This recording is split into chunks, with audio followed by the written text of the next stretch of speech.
এটা আল্লাহ পাকের অসীম দয়া যে আমরা যদি দুনিয়ার প্রত্যেকটা কাজ মুহাম্মদ সাল্লাল্লাহু আলাইহি ওয়াসাল্লামের তরিকা এবং পদ্ধতিতে করি, তাহলে প্রতিটা কাজ ইবাদত এবং নেকির মাধ্যম হিসেবে গণ্য হবে। সকালবেলা উঠেছেন, ঘুম থেকে উঠলেন, উঠে দোয়া পড়লেন। কি দোয়া পড়লেন?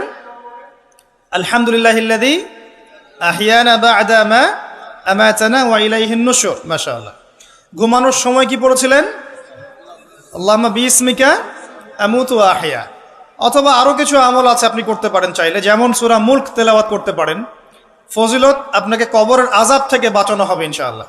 আপনি আয়াতুল কুরসি তেলাওয়াত করতে পারেন। ফজিলত, সারা রাত একজন ফেরেশতা আপনাকে পাহারা দিবে ইনশাআল্লাহ। আপনি সূরা ফালাক, নাস, ইখলাস পড়ে ঘুমাতে পারেন এবং হাত দুটোকে একত্রিত করে ফু দিয়ে মাথা থেকে নিয়ে যতদূর পর্যন্ত হাত যায় মাসাহ করতে পারেন। ঘুমের মধ্যে আপনার কোনো সমস্যা হবে না ইনশাআল্লাহ। ঘুমের মধ্যে অনেক সময় প্রবলেম হয় না? দুঃস্বপ্ন দেখে মানুষ, ভয় পায়, অস্থির হয়ে পড়ে। অনেকে বলে বোবা ধরা, বলে না যে বোবায় ধরেছে, মানে আপনি চেতনায় এসেছে কিন্তু আপনি নড়তে পারছেন না, এমন হয় না? হয়নি কখনো জীবনে? আচ্ছা, মাসাহ করলে এটা হবে না ইনশাআল্লাহ। তারপরে 33 বার সুবহানাল্লাহ, 33 বার আলহামদুলিল্লাহ, 34 বার আল্লাহু আকবার। এরপর দোয়া পড়লেন, ঘুমিয়ে গেলেন। এছাড়াও সূরা কাফিরুন পড়তে পারেন, কুল ইয়া আইয়ুহাল কাফিরুন। আপনাকে আল্লাহ পাক শিরক থেকে বাঁচাবে ইনশাআল্লাহ। আর আমার সবচেয়ে পছন্দের একটা আমল আছে ঘুমানোর সময়, চেষ্টা করি কোনো রাত্রে যেন বাদ না যায়। আপনারাও চেষ্টা করবেন কোনো রাতে যেন এই আমলটা অন্তত বাদ না যায়। আলী রাদিয়াল্লাহু আনহু বলতেন যে যার সামান্য বিবেক বুদ্ধি আছে তার জন্য শোভা পায় না যে সে এই আমলটা না করেই ঘুমিয়ে যাবে। সেটা কি? সূরা বাকারার শেষের 3টা আয়াত তেলাওয়াত করবে। সূরা বাকারার শেষের 3 আয়াত অথবা 2 আয়াত পড়বেন, একই ফজিলত ইনশাআল্লাহ। কি ফজিলত?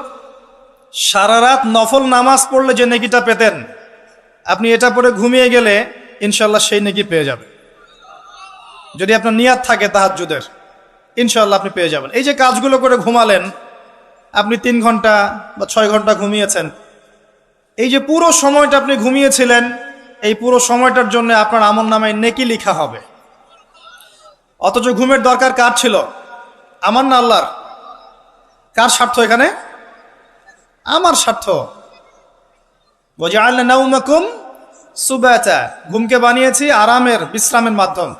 বিশ্রাম আমি নিলাম, রেস্ট আমি নিলাম, আমি ঘুমালাম, আবার নেকিও কে পেল? আমি। কারণ কি? কারণ আমি ঘুমিয়েছি মুহাম্মদ সাল্লাল্লাহু আলাইহি ওয়াসাল্লামের তরিকা এবং সুন্নাহ অনুযায়ী। ডান কাত হয়ে যদি পারেন ওযু করে নিতে পারেন, আরো ভালো হয়। তো এই যে ঘুমালেন, নেকি হয়ে গেল। ঘুম থেকে উঠলেন, দোয়া পড়লেন, নেকি হয়ে গেল। এবার আপনি টয়লেটে যাচ্ছেন, টয়লেটে যাওয়ার সময় বলছেন কি? আল্লাহুম্মা ইন্নী আউযু বিকা মিনাল খুবসি ওয়াল খাবাইস। এই যে টয়লেট করছেন, এই সময়টুকুতে নেকি পাচ্ছেন। বের হচ্ছেন, বলছেন গফরানাকে। ওযু করছেন, বিসমিল্লাহ বলে শুরু করছেন। ওযু করার পরে বলছেন কি? আশহাদু আল্লা ইলাহা ইল্লাল্লাহ ওয়াহদাহু লা শারীকা লাহু ওয়া আশহাদু আন্না মুহাম্মাদান আবদুহু ওয়া রাসূলুহু আল্লাহুম্মা ইজআলনি মিনাত তাওয়াবিন ওয়াজআলনি মিনাল মুতাতাহহিরিন। ওযুটা কি হয়ে গেল? নেকি হয়ে গেল। এভাবে আপনি নামাজে যাচ্ছেন। এবার এই যে মসজিদে যাচ্ছেন পায়ে হেঁটে, প্রত্যেক পদক্ষেপে আপনার গুনাহ মাফ হচ্ছে, প্রত্যেক পদক্ষেপে আপনার নেকি হচ্ছে এবং রহমত বরকত হচ্ছে। এছাড়াও আপনার মর্যাদা আল্লাহর কাছে বাড়ছে। সলাতে নামাজ, জামায়াতে সলাত পড়ছেন, নর্মালি নামাজ পড়লে আপনি যে নেকি পেতেন তার চাইতে 25 বা 27 গুণ বেশি পাচ্ছেন। এবং একটা সামাজিক ঐক্য গড়ে উঠছে। সামাজিক ঐক্য, মুসলিমদের মধ্যে ভেদাভেদহীন একটা সাম্যের সমাজ গড়ে উঠছে নামাজের মধ্য দিয়ে, তাই নয় কি? নামাজটা নেকি। নামাজ শেষ হয়ে গেল, আপনি এখন বসে বসে জিকির আজগার করছেন। নামাজের পরে জিকির আছে না? নাকি ইমাম সাহেবের সাথে একটা মোনাজাত দিয়েই চলে যাবেন? কি করবেন? তাসবিহ তাহলিল নাই? আস্তাগফিরুল্লাহ আস্তাগফিরুল্লাহ আস্তাগফিরুল্লাহ নাই? আল্লাহুম্মা আনতাস সালাম ওয়া মিনকাস সালাম তাবারাকতা ইয়া যাল জালালি ওয়াল ইকরাম নাই? আল্লাহুম্মা আইন্নি আলা যিকরিকা ওয়া শুকরিকা ওয়া হুসনি ইবাদাতিক নাই? আয়াতুল কুরসি নাই? ফালাক নাস ইখলাস, অনেক তাসবিহ তাহলিল আছে। 33 বার সুবহানাল্লাহ, 33 বার আলহামদুলিল্লাহ, 33 বার আল্লাহু আকবার, কালিমা শাহাদাত আছে না? এবং আপনি দোয়াও করবেন, কারণ ফরজ সালাতের পরে দোয়া কি হয়? কবুল হয়।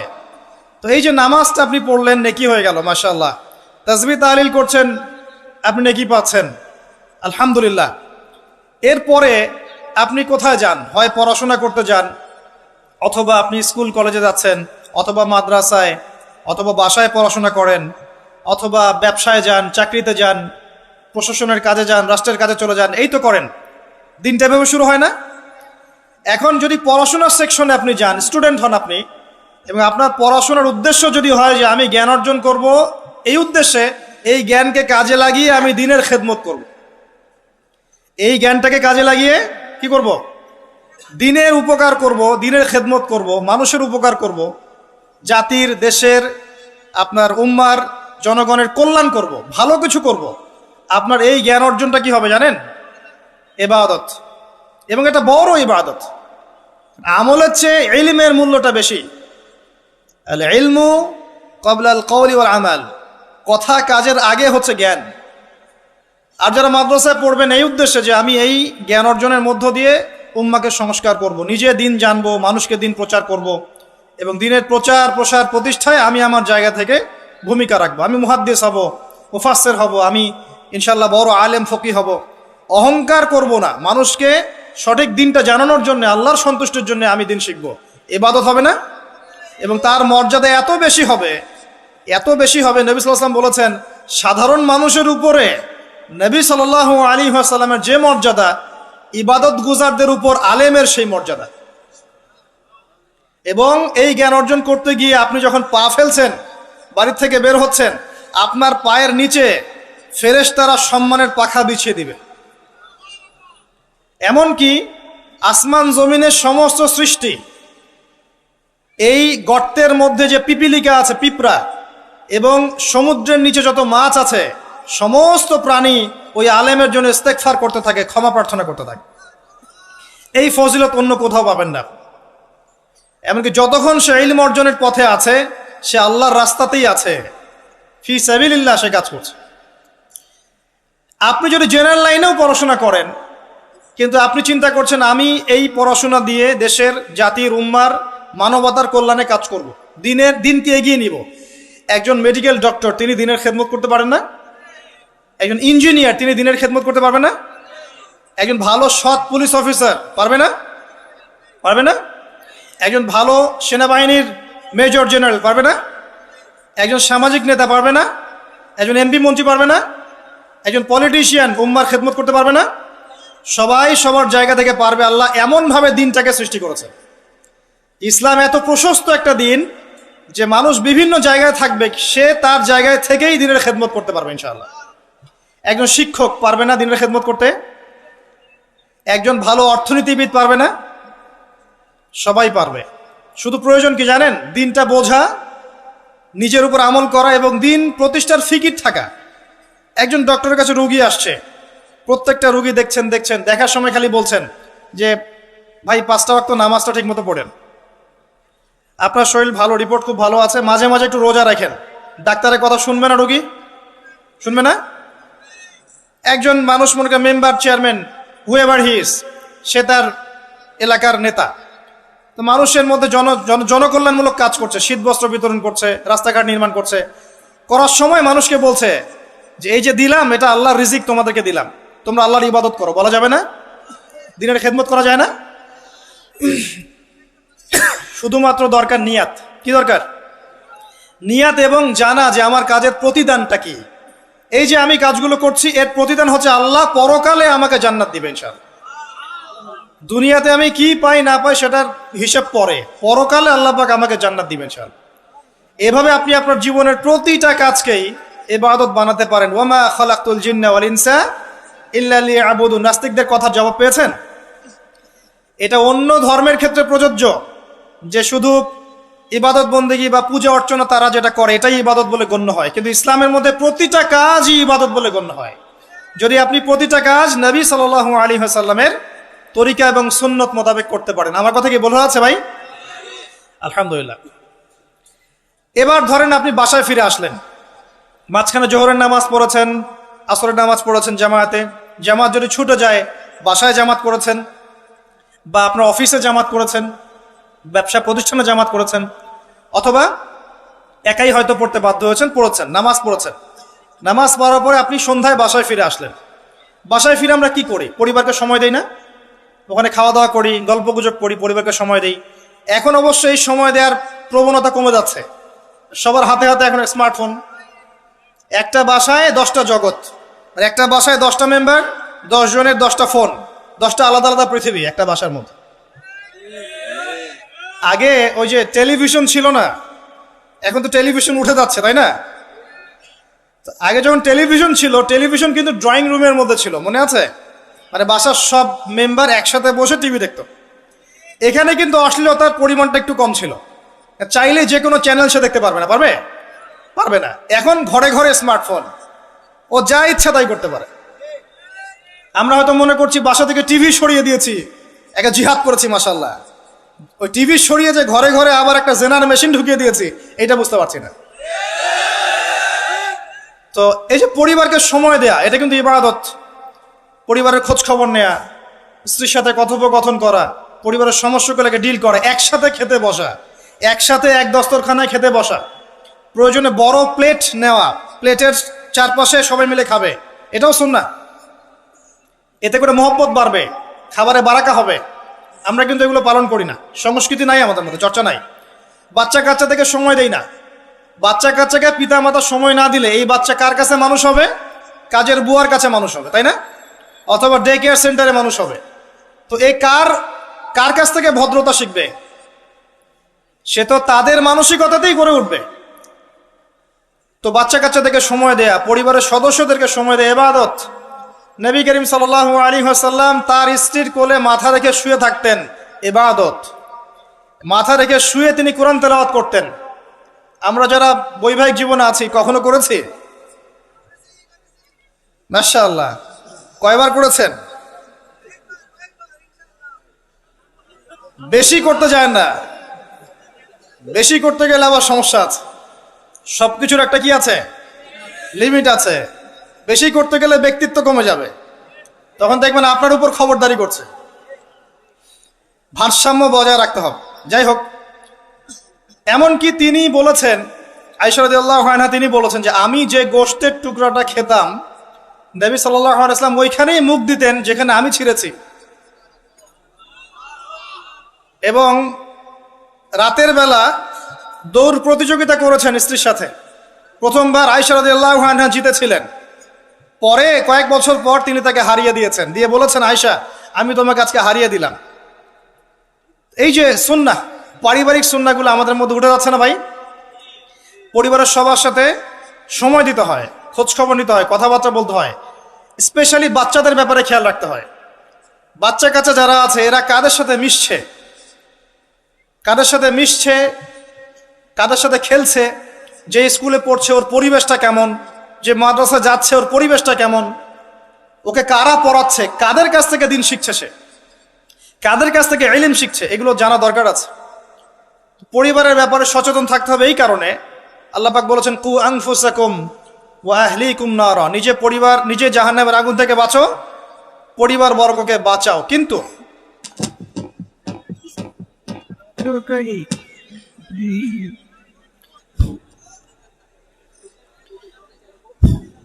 এখানে একটা কথা আছে যে সবার পরিবার কিন্তু একরকম হবে না। হয়তো স্ত্রী কথা শুনবে না, পিতামাতা কথা শুনবে না, সন্তান সন্ততি কথা শুনবে না। এক্ষেত্রে আপনার জন্য হেদায়েত কোথায় জানেন? ওই যে নূহ আলাইহিস সালামকে দেখেন, 950 বছর দাওয়াতি কাজ করেছিলেন, তার সন্তান কিন্তু ঈমান নিয়ে আসে নাই, তার স্ত্রী কিন্তু ঈমান নিয়ে আসে নাই। অতএব আপনি ঈমানদার হলেই যে সবাই আপনার কথা মেনে নেবে এমনটাও নয়, কিন্তু দাওয়াত দিতে হবে, চেষ্টা করতে হবে। এরপর যদি না করে, তাদের লাকুম দিনুকুম ওয়ালিয়া দিন, তুমি তোমার হিসাব দিবা, আমি আমার হিসাব দেব। চেষ্টাটা বড় কথা। লূত আলাইহিস সালামের স্ত্রী ঈমান নিয়ে আসে নাই। আবার ফেরাউনের ঘরে দেখবেন ঈমানদার মহিলা পাবেন, আছে না? ফেরাউনের ঘরে ঈমানদার মহিলা থাকতে পারে। আজকে আমরাও দেখি বাংলাদেশের প্রেক্ষাপটে পরিবারের কর্তারা অনেকেই ফেরাউনের মতো আচরণ করেন, কিন্তু স্ত্রীরা মাশাআল্লাহ ইমানদার। এমন অনেক অনেক দেখা যায় যে এক্সকিউজ আমাদের কাছে আসে যে পরিবারের কর্তা ইসলাম পছন্দ করে না, কিন্তু স্ত্রী পর্দা করতে চায়, মেয়েরা পর্দা করতে চায়, দিন শিখতে চায়, পরিবারের কর্তারা সুযোগ দেয় না। এমন অনেক অবজেকশন কিন্তু আসে আলেমুল আমাদের কাছে। তো মনে রাখবেন, সব সময় যে পরিবার সবার একরকম হবে এমনটা জরুরি নয়। পরিবার নূহের মতো হতে পারে আলাইহিস সালাম, লূত আলাইহিস সালামের মতো হতে পারে, আবার মুহাম্মদ সাল্লাল্লাহু আলাইহি ওয়াসাল্লামের মতোও হতে পারে। আমাদের কাজ হচ্ছে পৌঁছে দেয়া, তা'মুরুনা বিল মা'রুফ ওয়া তানহাউনা আনিল মুনকার, এতটুকু। আপনি আপনার অধীনস্থদের উপরে কঠোর হতে পারবেন, যেমন আপনার স্ত্রী এবং সন্তান সন্ততি। কিন্তু আপনার বাবা নামাজ পড়ে না, যার বয়স 60 বছর, আপনি কি তাকে পিটাতে পারবেন? পারবেন না। কিন্তু আপনার সন্তানের বয়স 12 বা 15, সে নামাজ পড়ে না, আপনি তাকে মারতে পারবেন না? এই হলো অবস্থা। পরিবারকে সময় দিতে হবে তাদের হেদায়েতের জন্য, এটা কিন্তু ইবাদত। এমনকি স্ত্রীর সাথে যে সময়টা আপনি কাটাচ্ছেন, অন্তরঙ্গ সময়, এটার জন্যও আপনি নেকি পাবেন। সাহাবায়ে কেরাম বললেন, ইয়া রাসূলুল্লাহ সাল্লাল্লাহু আলাইহি ওয়াসাল্লাম, এই কাজটা তো আমরা প্রবৃত্তির মানে যে তাড়না, এটা নিবারণ করতে গিয়ে কাজটা করি, এর জন্যও কি নেকি পাবো? নবী সাল্লাল্লাহু আলাইহি ওয়াসাল্লাম বললেন, এই কাজটা তোমরা যদি অন্য কারোর সাথে করতে তোমাদের কি গুনাহ হতো না? সাহাবীরা বললেন, হ্যাঁ গুনাহ হতো। অতএব এই কাজ তুমি যদি স্ত্রীর সাথে করো, ইনশাআল্লাহ তুমি নেকি পাবে। সন্তানদেরকে বড় করছি, এই সন্তানদেরকে এই নিয়াতে বড় করতে হবে যে এরা বড় হয়ে আল্লাহর দ্বীনকে এগিয়ে নিবে, আল্লাহর পথে দায়ী হবে, আলেম হবে, মুজাহিদ হবে, মুহাদ্দিস হবে, মুফাসসির হবে, তারা দ্বীনের খেদমত করবে। এই সন্তান আপনার জন্য সাদকায়ে জারিয়ার মাধ্যম হবে ইনশাআল্লাহ। কিছু না হোক, সন্তান ভালো মানুষ হবে, তার দ্বারা কেউ ক্ষতিগ্রস্ত হবে না, সে মানবতার কল্যাণে কাজ করবে, আপনি ওই সন্তানের জন্য নেকি পাবেন ইনশাআল্লাহ তাআলা। এই যে আপনার পুরো জীবন, শুরু থেকে ঘুম থেকে নিয়ে একেবারে পরিবার, সমাজ, রাষ্ট্র পরিচালনা পর্যন্ত প্রত্যেকটা কাজ যদি কোরআন এবং সুন্নাহর অনুকূলে হয় এবং নবী সাল্লাল্লাহু আলাইহি ওয়াসাল্লামের সুন্নাহ পদ্ধতিতে হয়, পুরো জীবনটাই আপনি নেকি পাচ্ছেন আলহামদুলিল্লাহ। এটাই সেই আয়াত, ওয়ামা খালাকতুল জিন্না ওয়াল ইনসা ইল্লা লিয়াবুদুন, আমি মানুষ এবং জিনকে সৃষ্টি করেছি শুধুমাত্র আমার ইবাদত করার জন্য। এবার আসেন, আল্লাহ পাক যখন আমাদেরকে সৃষ্টি করেননি তখন কি ছিল? কারা ছিল পৃথিবীতে? সর্বপ্রথমে কারা ছিল?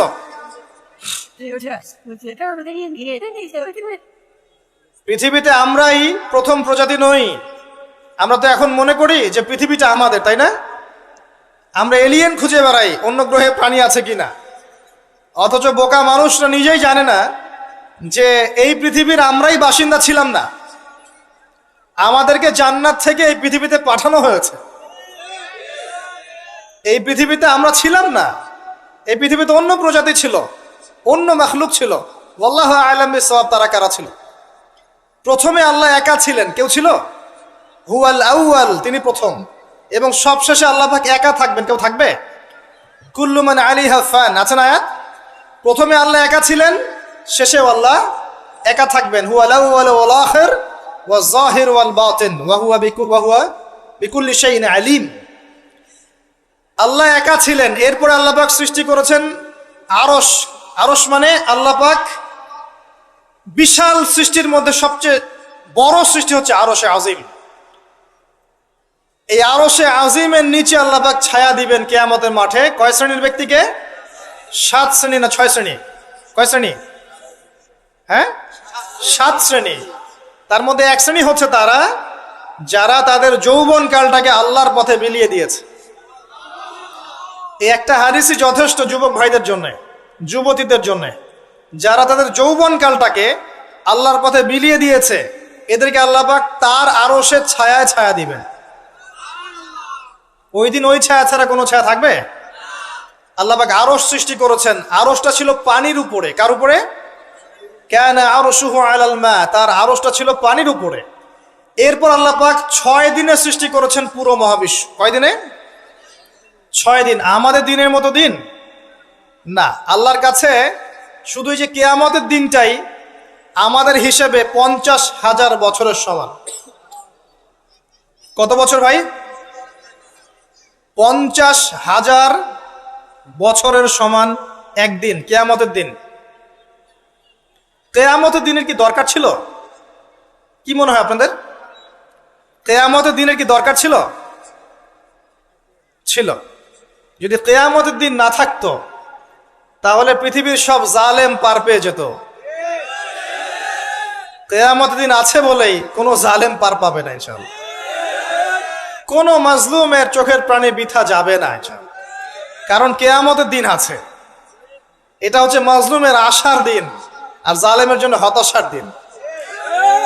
কিয়ামতের দিন না থাকতো তাহলে সমস্ত খুনি, ব্যভিচারী, ধর্ষণকারী, জালেম, ফাসেক, আল্লাহদ্রোহী সবাই পার পেয়ে যেত না। আল্লাহ পাক পার দিবেন না বলেই কিয়ামতের দিন রেখেছেন। ছোটবেলায় আমরাও মনে করতাম যে মানুষের জন্ম নিয়েছে, কি ভুলটা করলাম, হিসেব নিকেশ, জান্নাত জাহান্নাম, কত সমস্যা। যত দিন যাচ্ছে বুঝতে পারছি যে ভাগ্যিস কিয়ামতের দিন বলে একটা দিন আছে, নাহলে জালেমের এই জুলুমের কোনো বদলা হতো না আর মাজলুম তার অধিকার ফিরে পেত না। তো 50,000 বছরের সমান ওই দিন মানুষ অস্থির হয়ে যাবে এই কারণে বিচার শুরু হচ্ছে না কেন। একবার আদম আলাইহিস সালামের কাছে দৌড় দিবে, একবার নবী নূহ, একবার মূসা, একবার ঈসা, একবার ইব্রাহিম, সবাইকে রিকোয়েস্ট করবে মানুষ দলে দলে গিয়ে যে আল্লাহকে বলেন অ্যাটলিস্ট বিচারটা যেন শুরু করেন উনি। অপেক্ষা করা কাজটা কষ্টকর না ভাই? কারোর জন্য অপেক্ষা করা কষ্টকর না? অপেক্ষা করতে করতে ঘামে একদম গলা পর্যন্ত ডুবে যাবে। আল্লাহ পাক হেফাজত করুন আমাদেরকে। ওই 7 শ্রেণীর মানুষের মধ্যে আল্লাহ পাক আমাদেরকে আশ্রয় দান করুন, আল্লাহুম্মা আমিন। এরপরে যেটা বলছিলাম যে এই 50,000 বছরের সমান দিনে একজন ব্যক্তি আপনার আমার জন্য সুপারিশ করবে, তার নাম কি? এবার হাত উঁচু করেন, কতজন আপনাদের মধ্যে ওই ব্যক্তির সাল্লাল্লাহু আলাইহি ওয়াসাল্লাম তার জীবনী পড়েছেন জীবনে একবার? অনেস্টলি বলবেন, সততার সাথে। হাত নামান। এবার চিন্তা করেন, এই যে আমরা স্লোগানগুলো দেই যে আল কোরআনের আলো ঘরে ঘরে জালো, নারায়ে তাকবীর, আল্লাহু আকবার, স্লোগান দেই না অনেক? বাস্তবতা স্লোগানের মধ্যে পার্থক্য নাই? যখন আপনি দেখবেন প্রতিটা যুবক বা প্রত্যেক ব্যক্তি আমাদের সমাজের মধ্যে নবী সাল্লাল্লাহু আলাইহি ওয়াসাল্লামের জীবনী সম্পর্কে ভালো ধারণা রাখে, কোরআনুল কারীম মাশাআল্লাহ তেলাওয়াত করতে জানে, কোরআনের অর্থ বোঝার চেষ্টা করে, মাশাআল্লাহ হকপন্থী আলেম ওলামাদের কাছে যায়, আত্মশুদ্ধি অর্জন করে, হালাল খায়, পারিবারিক আদর্শ সুন্দর করে গড়ে তোলার চেষ্টা করে, ন্যায়ের পথে তাকে অন্যায় করে না, তখন অটোমেটিকলি কোরআনের আলো ঘরে ঘরে জ্বলবে না? তাহলে মূল কাজটা কি? আইওয়াশ এবং শোডাউন করা না মূল কাজ করা? মূল কাজটা কি? আমরা কিন্তু মূল কাজটা করতে যাচ্ছি না, বা মূল কাজটাকে আমরা ততটা গুরুত্ব দিচ্ছি না যতটা যৌগিক বিষয়গুলোকে গুরুত্ব দিচ্ছি। আর এই কারণে দীর্ঘদিন থেকে দেখছি যে উম্মার অবস্থা মোটামুটি অপরিবর্তনীয় আছে, বরং দিন দিন ডে বাই ডে আস্তে আস্তে অধঃপতন হচ্ছে। আপনি হয়তো প্রশ্ন করতে পারেন আমার দিকে আঙ্গুল তাক করে, কে বললো আপনাকে অধঃপতন হচ্ছে? আমরা তো দেখছি উন্নতি, অগ্রগতি আর প্রগতি। আমি বিনয়ের সাথে বলবো আর 10টা থেকে 20টা বছর অপেক্ষা করেন। 5 বছর আগে বিনয়ের সাথে বলেছিলাম যে 10 বছর অপেক্ষা করেন, কাগজের টাকা বলে কিছু থাকবে না। আস্তে আস্তে সোসাইটি ওইদিকে যাবে এবং এগুলো কোনোটাই অ্যাক্সিডেন্টলি অটোমেটিকলি হচ্ছে না, এর পিছনে একটা মাস্টার মাইন্ড কাজ করছে। পুরো বিশ্বের পিছনে একটা মাস্টার মাইন্ড কাজ করছে। একটা সভ্যতা চাচ্ছে সারা বিশ্বের মানুষ ওর দাস হয়ে থাক, এবং তাদের এক একটা এজেন্ডা আস্তে আস্তে বাস্তবায়িত হচ্ছে। এবং মাশাআল্লাহ আমরাও হালুয়া রুটি এবং সেমাই খাচ্ছি, মাশাআল্লাহ আমরাও খাচ্ছি খোরমা, জিলাপি, হালুয়া রুটি, সেমাই, এগুলো আমরাও খেয়ে যাচ্ছি মাশাআল্লাহ। আল্লাহ পাক আমাদের হৃদয়ের চোখগুলো যেন খুলে দেন, আল্লাহুম্মা আমিন। ক্যাশলেস সোসাইটি চায় তারা, ক্যাশলেস সোসাইটি, মানে সোসাইটির মধ্যে কোনো ক্যাশ থাকবে না, ডিজিট থাকবে, খালি ডিজিট। খালি কলা কিনবেন, আপনি 40 ডিজিট পাস করে দিবেন। এন্ড কলাওয়ালা 40 ডিজিট পেল, ওর দরকার এখন ধরেন মাছ, ও 40 ডিজিটের মাছ কিনবে। মাছওয়ালার দরকার মনে করেন চাল, ও 40 ডিজিটের চাল কিনবে। ডিজিট ঘুরবে, খালি সংখ্যা খালি ঘুরতে থাকবে হাত থেকে হাত। এমন একটা মানি আপনাদেরকে দিবে, এমন একটা মুদ্রা দিবে আপনাদেরকে, যে মুদ্রা ধরতেও পারবেন না, পকেটেও রাখতে পারবেন না। এখন তো ধরতে পারেন, পকেটে রাখতে পারেন, একটা সময় আসবে মুদ্রা ধরতেও পারবেন না, পকেটেও রাখতে পারবেন না। এবং এগুলোর মান তারা নিয়ন্ত্রণ করবে। যখন দেখবে যে আপনার মধ্যে তাওহীদ বেশি আছে, ইসলামের চেতনা বেশি আছে, দ্বীনের ফিকির বেশি, ইসলাম ইসলাম করছেন, আপনার মান কমে যাবে টাকা। যদি দেখে আপনার মধ্যে দাসত্ব আছে, ওরা যা বলছে আপনি সামিআনা ওয়া আতা'না বলছেন, ইয়েস স্যার করছেন, আপনি উন্নতি, অগ্রগতি, প্রগতি পাবেন। হ্যাঁ, যারা এগুলো লঞ্চ করছে তারা আবার তাদের সম্পত্তিগুলোকে গোল্ড এবং সিলভারে কনভার্ট করছে অলরেডি। দেখেন বড় বড় ওদের ব্যাংকগুলোকে দেখেন, সব গোল্ড এবং সিলভারে কনভার্ট করছে। ওই ইসরায়েলের দিকে তাকিয়ে দেখেন, ও তার সমস্ত সম্পত্তিগুলোকে, বেশিরভাগ সম্পত্তিগুলোকেই সাস্টেইনেবল গোল্ডের কনভার্ট করছে। ও আমাদের মতো বোকা নয়।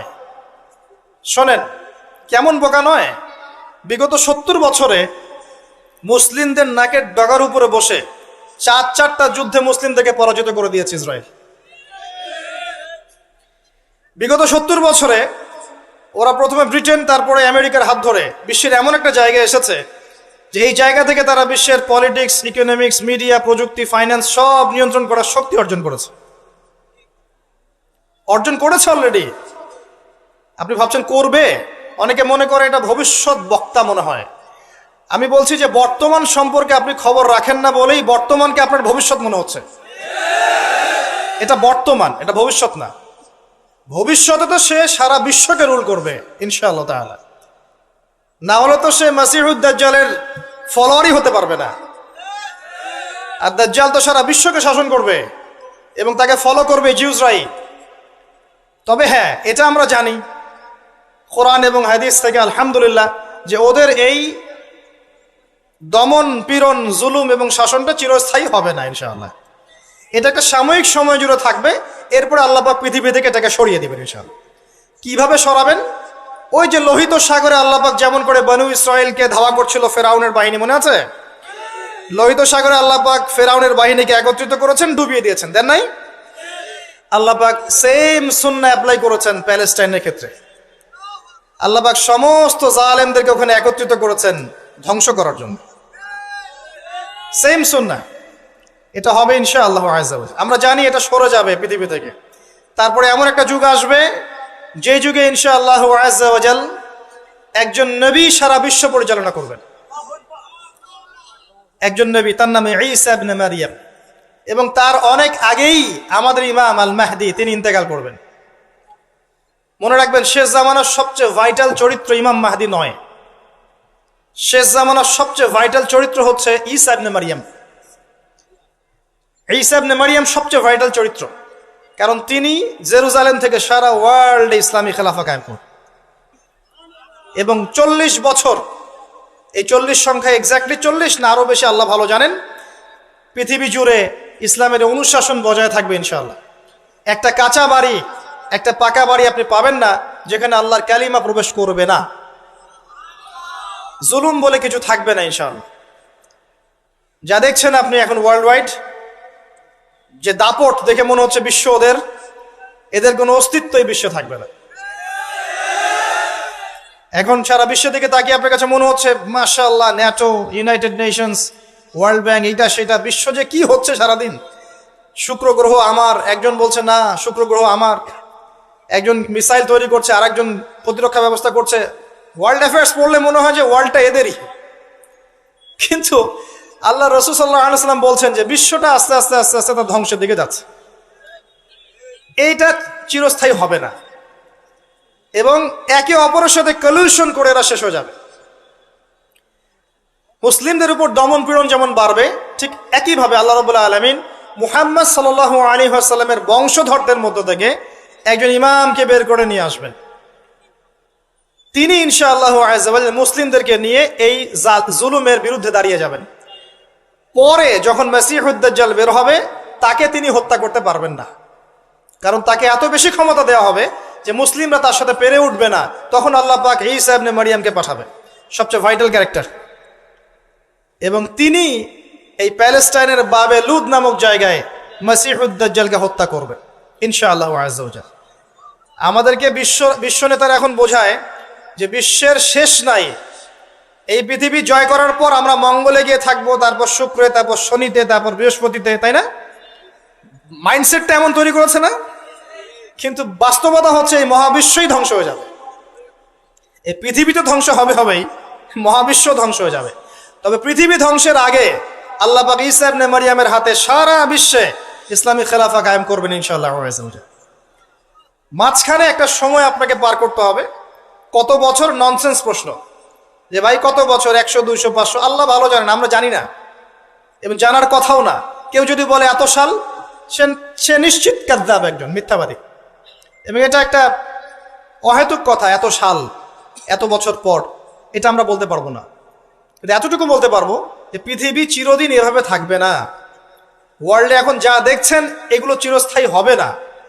আস্তে আস্তে আস্তে আস্তে রাত যত গভীর হবে, ভোর তত কাছাকাছি আসবে। এবং এই পুরো বৈশ্বিক জুলুম, ফাসাদ, আপনার জেনা, আপনার পর্নোগ্রাফি, আপনার মাদক, সুদ, জুলুম, অত্যাচারের মধ্যেও দেখবেন প্রত্যেকটা জায়গায় জায়গায় আল্লাহ পাক কিছু না কিছু আল্লাহর বান্দাকে রেখে দিবেন। এবং আমার বিশ্বাস তাদের বেশিরভাগই হবে যুবক শ্রেণী। এটা আমার মত, আল্লাহ ভালো জানেন, আমার মনে হয় যে বেশিরভাগই হবেন যুব সমাজ। এবং আমার কাছে একটা দলিল আছে কেন মনে হয়। কারণ আসহাবুল কাহফ যারা ছিলেন তারা যুবক ছিলেন।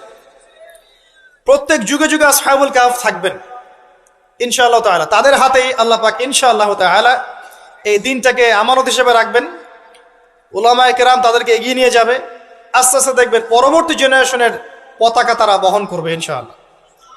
এখন যে কথাগুলো বলতে এতগুলো কথা বললাম, যে যখন আল্লাহ পাক মহাবিশ্ব সৃষ্টি করেছেন 6 দিনে, তখন মানুষের কোনো অস্তিত্ব ছিল না। ছিল? কোনো অস্তিত্ব ছিল না, মানুষের অস্তিত্বই ছিল না। সূরা দাহর পড়েন 1 নম্বর আয়াত, আল্লাহ পাক বলছেন হাল আতা আলাল ইনসান হিনুম মিনাদ দাহরি লাম ইয়াকুন শাইআন মাযকুরা। মানুষের উপর একটা সময় চলে গেছে যখন মানুষ কোনো আলোচ্য বিষয় ছিল না। এখন সারা ওয়ার্ল্ডের দিকে তাকালে মনে হয় যে মানুষই সবকিছু, তাই না? অথচ মানুষের বাইরে যে একটা জাতি আছে, জিন জাতি, এটাকে বিশ্বাসই করে না মানুষ। মানুষের আশপাশে ঘুরছে ফেরেশতারা, মানুষ বিশ্বাসই করে না। আল্লাহ পাক আছেন আরশে আজিমে, তার উপরে, মানুষ বিশ্বাসই করে না যে আল্লাহ বলে কেউ আছে। মানুষ মনে করে বিগ ব্যাং থেকে সব সৃষ্টি হয়েছে। হ্যাঁ, অনেক মানুষ মনে করে যে আল্লাহ বলতে কেউ নাই, সবকিছু বিগ ব্যাং থেকে সৃষ্টি হয়েছে। অথচ আল্লাহ পাক কোরআনে বলেছেন আওয়ালাম ইয়ারাল্লাযীনা কাফারু, সূরা আম্বিয়া 30 নম্বর আয়াত, আন্নাস সামাওয়াতি ওয়াল আরদা কানাতা রাতকান ফাফাতাকনাহুমা। কাফেররা কি লক্ষ্য করে দেখে না এই মহাবিশ্ব এবং পৃথিবী একটা বিন্দুর মধ্যে ছিল, আমি এটাকে পৃথক করে দিয়েছি, পার্থক্য করে দিয়েছি। ওয়াজআলনা মিনাল মাই কুল্লা শাইইন হাই, প্রত্যেক জীবন্ত প্রাণীকে সৃষ্টি করেছি পানি দ্বারা। আফালা ইউমিনুন, এরপরেও কি তারা বিশ্বাস করবে না? যারা সায়েন্সের ছাত্র, নিউক্লিয়াস সম্পর্কে পড়ে দেখেন, সাইটোপ্লাজম সম্পর্কে পড়ে দেখেন, ওখানে কতটুকু পানি আছে, কত অংশ পানি আছে। আল কোরআন বৈজ্ঞানিক, সম্পূর্ণ বৈজ্ঞানিক, কিন্তু বিজ্ঞান কোরআনিক হতেই হবে জরুরি না। বিজ্ঞানের কোনটা সত্য কোনটা মিথ্যা এটা কোরআন দিয়ে মানদণ্ড হিসেবে যাচাই করা যাবে। কোরআনের কোনটা সত্য কোনটা মিথ্যা এটা বিজ্ঞান দিয়ে যাচাই করা যাবে না। আল্লাহ পাক সৃষ্টি করেছেন, এরপরে মানুষকে সৃষ্টি করে একা ছেড়ে দেননি।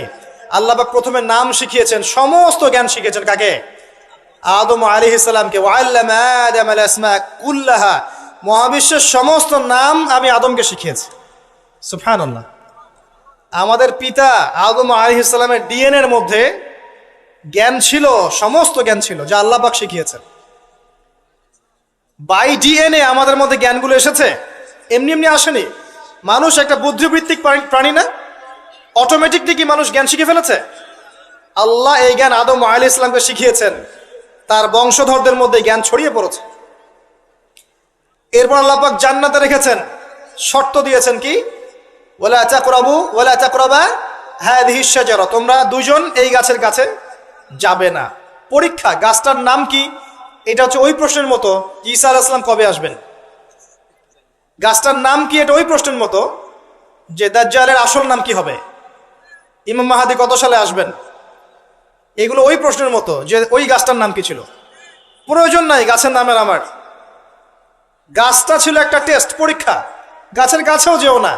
চলে গেলেন, কার প্ররোচনা চলে গেলেন? ইবলিস। তার নাম কি? ইবলিস। আচ্ছা, ইবলিস আমল করতো না? ইবলিস ফেরেশতাদের সর্দার ছিল না? কি কারণে আল্লাহ পাক তাকে বহিষ্কার করলেন? অহংকার, রাইট। আবা ওয়াস্তাকবারা, সিজদা করি নাই। খলাকতানি মিন নার ওয়া খলাকতাহু মিন তিন, আমাকে সৃষ্টি করেছেন কি দিয়ে? আগুন। তাকে সৃষ্টি করেছেন মাটি। এটাকে বলে আত্ম অহংকার, ইগো। মনে রাখবেন, আপনার যত বড় সার্টিফিকেট থাকুক, কেমব্রিজ থেকে, অক্সফোর্ড থেকে, হার্ভার্ড থেকে বা দারুল উলুম থেকেই, যদি আপনার কাছে অনেক বড় বড় সার্টিফিকেট থাকে কিন্তু মনের মধ্যে অহংকার থাকে, আপনার মনের মধ্যে নূর আসবে না। যদি আসতো তাহলে ইবলিসের মনে আসতো। তার জ্ঞানের কোনো কমতি ছিল না। ওয়াস্তাকবারা, সে অহংকার করেছিল। আর অহংকার কাকে বলে? মাতারুন নাস মাতারুল হক ওয়া গামতুন নাস, সত্যকে প্রত্যাখ্যান করা এবং অন্যদেরকে ছোট করা, আন্ডার এস্টিমেট করা। আর আমাদের সংস্কৃতি এখন হচ্ছে অন্যকে আন্ডার এস্টিমেট করা। আমাদের চরিত্রই হয়ে গেছে এমন, গীবত, তোহমত, অপবাদ, সমালোচনা, কাদা ছড়াছড়ি, চুল ছেঁড়াছেড়ি, এগুলোই সংস্কৃতি। যতক্ষণ আমরা এই কাজগুলো করতে থাকি ততক্ষণ ওই যে ইসরায়েল, সে আরো 10টা মিসাইল বানিয়ে ফেলে। এই জন্যই বলি যে আমরা মাঝে মাঝে জিলাপি খাই, খোরমা খাই, আর তারা তাদের কাজের দিকে এগিয়ে যায়। প্রথম দিকে হালুয়া রুটি বলেছিলাম, অনেকে রাগ হয়েছিল, ওই জন্য হালুয়া রুটি শব্দটা বলি না, আর বলি জিলাপি আর খোরমা খাই। এখন অনেকে রাগ হয় না।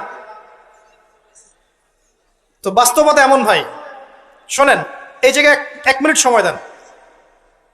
একটা সময় ছিল, এই জায়গাটা খুব ভালো করে শোনেন। একটা সময় ছিল, আবু বকর সিদ্দিক রাদিয়াল্লাহু আনহুর যুগ, ওমর ইবনুল খাত্তাব, উসমান বিন আফফান, আলী ইবনে আবি তালেব, উমাইয়া খেলাফত, আব্বাসীয় খেলাফত, ফাতেমি, মামলুক, কর্ডোভা, উসমানীয়, এই যে খেলাফত ছিল। স্বর্ণযুগের মধ্যে ইসলাম বেশি ছিল, আস্তে আস্তে ইসলাম কমতে থাকে, কিন্তু অ্যাটলিস্ট মুসলিমদের একটা শক্তি ছিল, মুসলিমদের একটা ল্যান্ড ছিল, একটা ইমারত ছিল, একটা জামাআত ছিল, খেলাফা ছিল, আমির ছিল, ইকোনমিক পাওয়ার ছিল, প্রযুক্তি ছিল, সামরিক বাহিনী ছিল, সব কিছু মুসলিমদের হাতে ছিল। এরপর একটা যুগ আসলো, এই যুগের বয়স বেশি দিন না, 100, 200, 300 বছর। এই লাস্ট 200-300 বছরে দেখবেন আপনি নো স্টেট, কোনো স্টেট নাই। যেগুলো আছে সেগুলো টুকরা টুকরা, পিস আপ করা, ব্রিক্স অ্যান্ড পিসেস, মানে টুকরায় টুকরায় ভাগ করা হয়েছে। কারোর সাথে কারো মহব্বত নাই। মানে ওই দেশের মানুষ মরলে এই দেশের মানুষ হাসে। এখানে আঘাত আসলে ওরা বলে যে আমি তো বাংলাদেশি না, তো বাংলাদেশের ব্যাপারে আমার নাক গলানোর দরকার নাই। তারপরে যদি সিরিয়ায় কেউ বোম মারে, পাকিস্তানের কেউ বলে ওরা তো সিরিয়ার মানুষ, আমাদের সাথে কি সম্পর্ক। প্যালেস্টাইনে কেউ মা বোনদের ইজ্জত নিলে ইরাকের মানুষ বলে যে ওরা তো প্যালেস্টাইনের, আমরা তো ইরাকের। ইউনাইটেড কোনো ফর্ম নাই, প্রথম কথা। না কোনো ইউনাইটেড নেশন, না কোনো খেলাফা, না আমির, না সবার মাঝে একটা হৃদ্যতা, না ইকোনমিক কোনো বেস, না স্বতন্ত্র মিডিয়া প্রযুক্তি, স্বতন্ত্র সিস্টেম, স্বতন্ত্র political system, economic system, media, প্রযুক্তি, আপনার সমরাস্ত্র, ওভারঅল যে বিষয়গুলো আমাদের ছিল স্বর্ণযুগে, এগুলো লাস্ট 200-300 বছরে অনেকটা কমে গেছে। এবং যখন কমে গেছে, এই সময়টুকুর মধ্যে ইসলামের বিরোধী শক্তি যারা আছে, স্পষ্ট প্রকাশ্য বিরোধী শক্তি যারা ভিতরের বাইরের, এরা এই প্রত্যেকটা সেক্টরে উন্নতি করেছে। আর আমরা এই মূল জিনিসগুলো দিকে ফোকাস না করে পড়েছিলাম কোথায়? আপোষের গীবত, আমাদের তহমত, আপোষের কাদা ছড়াছড়ি। একটা নেশনের মধ্যে সবাই ভাই না আমরা? একটা নেশন, মানে একটা নেশনে কি থাকে? ল্যান্ড থাকে, ভূখণ্ড লাগে, সার্বভৌমত্ব লাগে, জনসংখ্যা লাগে, তারপর কি লাগে? এগুলো লাগে না? সরকার লাগে। 4টা বিষয় দরকার হয়। রাষ্ট্রের সঙ্গে এগুলো পাবেন। ওভারঅল দেখবেন গভর্নমেন্ট থাকবে, প্রশাসন থাকবে, জনগণ থাকবে, আলেমোলামা থাকবে, যুব সমাজ থাকবে, তরুণ প্রজন্ম থাকবে, যুবতীরা থাকবে, বাচ্চা কাচ্চা থাকবে। এই হচ্ছে আপনার প্রজন্ম, একটা নেশন। এই নেশনের সবাই আমরা একে অপরের ভাই নই? আমরা সবাই এক জাতি না? নাকি সবাই সবাই শত্রু? আমরা কি কেউ কারো শত্রু? আমরা সবাই সবাই ভাই না? আমরা সবাই কিন্তু একটা জাতি। খেয়াল করে দেখেন এখন এই এক জাতির কনসেপ্টটার মধ্যে কত ভাটা পড়েছে। এক ধর্মনেতা আর এক ধর্মনেতাকে দেখতে পারে না, এক বক্তা আর এক বক্তার সমালোচনা না করলে ভাত হজম হয় না,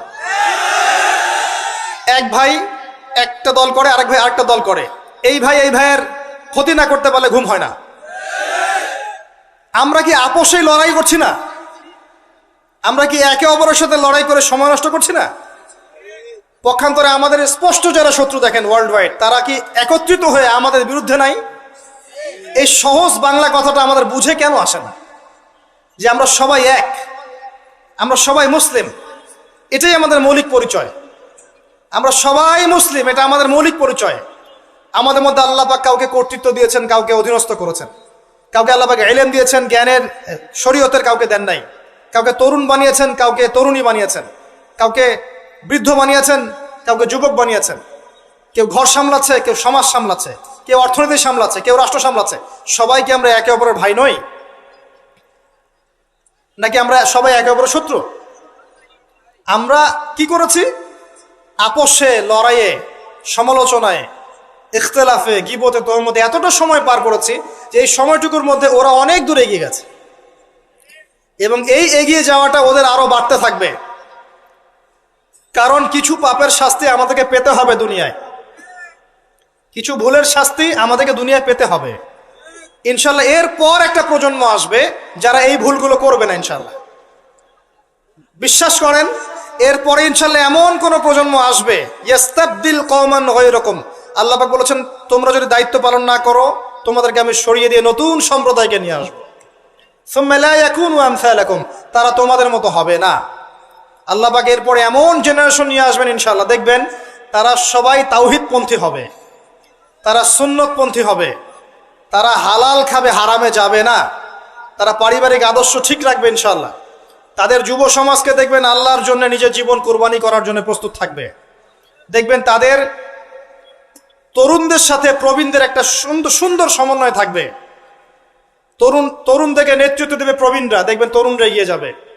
দেখবেন তারা ছোট ছোট বাচ্চারা এক একটা ডিনামাইট হয়ে গড়ে উঠবে ইনশাল্লাহ। অপেক্ষা করতে থাকে, সময় আসবে এক সময় ইনশাল্লাহ, হতাশ হবেন না। মাঝখানের এই সময়টুকুতে প্রথম কাজ হচ্ছে পরিস্থিতি বোঝা, মৌলিক কাজগুলোর দিকে ফোকাস করা, এবং যে কাজগুলো মৌলিক নয়, গৌণ কাজ, এগুলোর দিকে বেশি ফোকাস না করা, মূল কাজের দিকে ফোকাস করা। মূল কাজ হচ্ছে সবাই আমরা ভাই ভাই, আপোষে ঐক্যবদ্ধ থাকতে হবে। বা ঐক্যবদ্ধ থাকার জন্য সবাইকে নতুন দল খোলার দরকার নাই, খালি মন থেকে বিশ্বাস করে নেন যে সে আমার ভাই, ব্যাস। খালি মন থেকে মনে করে নেন যে সবাই আমার ভাই, দেখবেন মনের মধ্যে ঐক্য হয়ে গেছে। ঐক্যটা মনের ব্যাপার, ঐক্যটা মনের ব্যাপার, এটা কিন্তু ফিজিক্যাল বিষয় নয়। মন থেকে বিশ্বাস করে নেন যে আমরা যারা তাওহীদপন্থী আছে, মুসলিম আছি বাংলাদেশের, সবাই আমরা ভাই। এমনকি বিশ্বের যারা আছে, যারা নির্যাতিত নিপীড়িত, ওরা আমার উম্মার বাইরে কেউ না, ওরা আমার উম্মারে অন্তর্ভুক্ত। চিন্তা জগতে পরিবর্তন আনেন, মৌলিক কাজে আসেন, পড়াশোনা করেন। খালি নারায়ে তাকবীর আল্লাহু আকবার স্লোগান দিলে আর আল কোরআনের আলো ঘরে ঘরে জালো স্লোগান তুলে আইওয়াজ শোডাউন করলে সব হবে না। বেসিক জায়গায় এসে পড়াশোনা করেন, তরুণ সমাজকে পড়াশোনা করান, ভালো কিছু পড়ান। যারা জেনারেল লাইন থেকে উঠে আসছে এদেরকে ভালো কিছু পড়ান। যারা মাদ্রাসায় পড়ছে, প্রয়োজনে যদি প্রয়োজন হয় তাদের সিলেবাসে কিছু সংস্কার করেন, করে এগিয়ে নেন। উভয়ের মাঝে একটা সমন্বয় সৃষ্টি করেন, উলামায়ে কেরামের মাঝে ঐক্যের চেষ্টা করেন, আপোষে বিভক্তির চেষ্টা করবেন না। যারা হিংসা, গীবত, তমত, সমালোচনার সংস্কৃতি লালন করে ওদেরকে এড়িয়ে যান, ওইদিকে ভ্রুক্ষেপও করবেন না। একটা সেকেন্ড ওদিকে ভ্রুক্ষেপ করবেন, আপনি এক সেকেন্ড পিছিয়ে যাবেন, এগিয়ে যান। তরুণ সমাজ আজকে পর্নোগ্রাফিতে আসক্ত, মাদকে আসক্ত, জুয়া খেলছে, মেয়ে নিয়ে ফুর্তি করছে, টিকটক প্রজন্ম হয়ে গেছে, সারাদিন সেলফোন নিয়ে পড়ে থাকে, কিচ্ছু বোঝে না জীবনের উদ্দেশ্য কি। এদেরকে আল্লাহর দিকে ফেরান, নামাজের দিকে ফেরান, দিনের মেহনত বাড়িয়ে দেন, মসজিদগুলো আবাদ করেন, মাদ্রাসাগুলো গড়ে তোলেন, স্কুল কলেজ নির্মাণ করেন। আমাদের পরবর্তী প্রজন্মের বাচ্চা কাচ্চাদেরকে এমনভাবে পড়াশোনা করান আগামী বিশ্বকে ওরা চ্যালেঞ্জ করতে পারে। আমাদের প্রশাসনে যারা আছে তাদেরকে স্বাধীনভাবে কাজ করতে দেন, ন্যায়পরায়ণের সাথে কাজ করতে দেন। ন্যায় প্রতিষ্ঠা করার সুযোগ তাদেরকে দেন। যারা তাদের উপরে আছেন তাদের মধ্যে ইসলামকে ঢুকিয়ে দেন, আল্লাহর ভয় ঢুকিয়ে দেন, তাকওয়াকে ঢুকিয়ে দেন। তাদের সাথে দ্বন্দ্বে লিপ্ত হবেন না। একটা রাষ্ট্রের মধ্যে অরাজকতা সৃষ্টি করে রাষ্ট্রের কোনো কল্যাণ হয় না, বরং রাষ্ট্রের ক্ষতি হয়।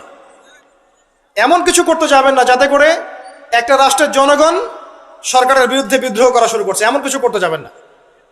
করতে গেলে উপকারের চেয়ে ক্ষতি বেশি হয়ে যাবে। বরং সৎ কাজের আদেশ, অসৎ কাজের নিষেধের মধ্য দিয়ে কাছে ডেকে ভালোটা বোঝান, এতটুকু দায়িত্ব আপনার। ফাযাক্কির ইন নাফাআতিদ যিকরা ফাযাক্কির লাস্তা আলাইহিম বিমুসাইতির।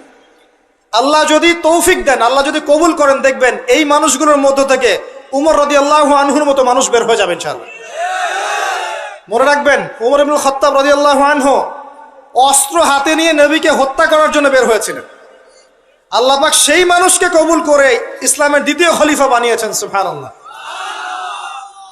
তো সবার প্রতি সুধারণা রেখে দিনের দাওয়াত সব মহলে পৌঁছে দেওয়ার চেষ্টা করেন।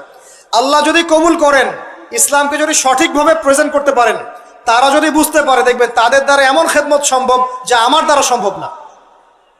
এটাই আমাদের দায়িত্ব, এতটুকুই। আল্লাহ পাক আমাদেরকে কথাগুলো বোঝার তৌফিক দান করুন, আমিন। আল্লাহ পাক বর্তমান বিশ্বের প্রেক্ষাপটটা বোঝার তৌফিক দান করুন। আমাদের উম্মার মধ্যে আল্লাহ পাক ঐক্য দান করুন। আমাদের মধ্যে আল্লাহ হৃদ্যতা, ভালোবাসা দান করুন। আমরা যে একে অপরের ভাই, এই কনসেপ্টটা বোঝার তৌফিক দান করুন। আল্লাহ পাক অন্যায় এবং জুলুমকারীদের বিরুদ্ধে আমাদেরকে দাঁড়ানোর তৌফিক দান করুন। আল্লাহ পাক যুব সমাজকে খাস করে আমি দোয়া করছি, যুব সমাজকে আল্লাহ পাক যেন হেদায়েত দিয়ে ইসলামের পথে নিয়ে আসে। যারা আজকে আল্লাহ ভোলা, রাসূলকে ভোলা, আল্লাহ যেন এই বান্দাদেরকে খাস করে দয়া করে আল্লাহ এবং তার রাসূলের দিকে আসার তৌফিক দান করেন। 5 ওয়াক্ত নামাজ জামাতে পড়ার তৌফিক দান করেন। আল্লাহ পাক আমাদের বিত্তশালীদেরকে দিনের জন্য অর্থ ব্যয়ের দিকে এগিয়ে আসার তৌফিক দান করেন। আমার লেকচার শেষ হয়নি। আমাদের ঊর্ধ্বতন কর্তৃপক্ষ থেকে শুরু করে টপ টু বটম যারা আছি, সবাইকে যার যার জায়গা থেকে দিনের খেদমত করার তৌফিক আল্লাহ পাক দান করেন। ইসলাম যে একটা সাম্যের ধর্ম, মানবতার ধর্ম এবং সমস্ত বিষয়ের সমাধান যে ইসলামে আছে, এটা বোঝার তৌফিক আল্লাহ পাক তাদেরকে দান করুন এবং আমাদেরকেও সঠিকভাবে উপস্থাপন করার তৌফিক দান করুন। আল্লাহ পাক আমাদের মধ্যে যেন ভুল ত্রুটিগুলোকে মাফ করে দেন। যদি আল্লাহ আমাদের দ্বারা পসিবল না হয়, আমরা যদি এগুলোর যোগ্য না হয়ে থাকি, আল্লাহ পাক যেন আমাদেরকে সরিয়ে দিয়ে অন্য এমন সম্প্রদায় নিয়ে আসেন যারা এই কাজগুলো করতে পারবে ইনশাআল্লাহ। আল্লাহুম্মা আমিন। তারপরেও আমরা চাই আল্লাহর জমিনে আল্লাহর দিনটা যেন বিজয় হয়। আল্লাহুম্মা আমিন। শেষ করার আগে আমি আর কিছু কথা বলে শেষ করছি যে আল্লাহ পাক এই দুনিয়ার জীবনে যে মানুষকে সৃষ্টি করে পাঠিয়েছেন ওই জান্নাত থেকে, এমনি এমনি পাঠাননি প্রিয় ভাইয়েরা। সময় আপনি পাবেন সর্বোচ্চ 60, 70, 80, 100 বা 120 বছর, এর বেশি সময় হয়তো আপনি পাবেন না। এই সময়টুকুর মধ্যে আপনার আমার কর্তব্য হচ্ছে জীবনটাকে ভাগ করে ফেলা, জীবনের কোন কোন জায়গায় কাজ করতে হবে ফিক্স করা। মনে করেন আপনার বয়স 30 বছর, শোনেন আপনাদের চেয়ে আমার তারা বেশি আছে, তারপর আমি কথাগুলো বলে যেতে যাচ্ছি। মনে করেন আপনার বয়স 30 বছর, রাত্রে ঠান্ডা মাথায় চিন্তা করেন এই 30 বছরে আপনি কি কি পাপ করেছেন, কাগজে কলমে লিখে ফেলেন।